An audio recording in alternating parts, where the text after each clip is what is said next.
নানান সময় গণমাধ্যমের সমালোচনা করে থাকেন এবং এই ধরনের কথা উঠেছে যে আপনি ইংরেজিতেই কেন স্ট্যাটাস দেন এবং ইংরেজিতে স্ট্যাটাস দিতে গিয়ে একজন গণমাধ্যমের বড় সম্পাদকের বিরুদ্ধেও লিখেছেন। মানে গণমাধ্যমের সমালোচনার জায়গাটা যদি একটু গণমাধ্যমের সত্যিকার অর্থে এই গভর্নমেন্টের আমলে গণমাধ্যম আনপ্রেসিডেন্টেড ফ্রিডম উপভোগ করছে, যেটা হাসিনার আমলে তারা করেনি। এবং এইটা করতে যেটা হচ্ছে যে অনেক গণমাধ্যম যারা আগে রেসপন্সিবল মিডিয়া ছিলেন কিছু কিছু ক্ষেত্রে, তারা ফেক নিউজ করছেন, ভয়াবহ রকমের ফেক নিউজ। আপনি একটা ফেক নিউজ করে একটা লোকের লাইফ আপনি ডিস্ট্রয় করে দিতে পারেন, তার নামে বাজে কথা বলতে পারেন। এখন বাংলাদেশে কি, বিদেশে হচ্ছে যে আপনি যদি এই কাজটা করেন ওইখানে কেস করার একটা সুযোগ আছে। যে লোকটা ফেক নিউজ করলো তারকে কেস করে তার থেকে আপনি 500-600 কোটি টাকা পর্যন্ত আদায় করতে পারেন। এখানে এটা জীবনে সম্ভব না।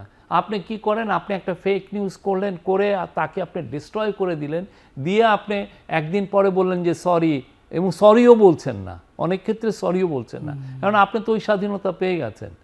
আমাদের দেশের যারা রেসপন্সিবল মিডিয়া, সত্যিকার অর্থে তাদের উচিত এই ফ্রিডম অফ প্রেসটাকে রেসপন্সিবলি ইউজ করা।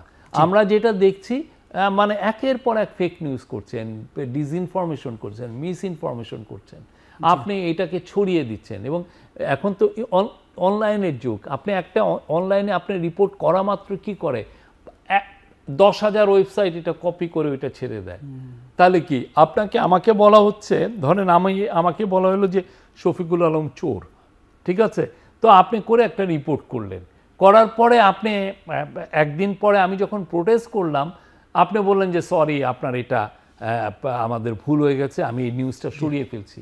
কিন্তু বাই দিস টাইম ইন্টারনেটে তো এটা 10,000 ওয়েবসাইট দেখিয়ে ফেলেছে। তা আপনি তো ওইটা তো আপনার তাহলে কি আপনার ইন দ্য ফার্স্ট প্লেস আপনার উচিত ছিল এই জার্নালিজমটা ঠিক করা, আপনার জানা যে আমি ওনার বিরুদ্ধে যে আমি লিখছি আমি কি ঠিক লিখছি কিনা। জি।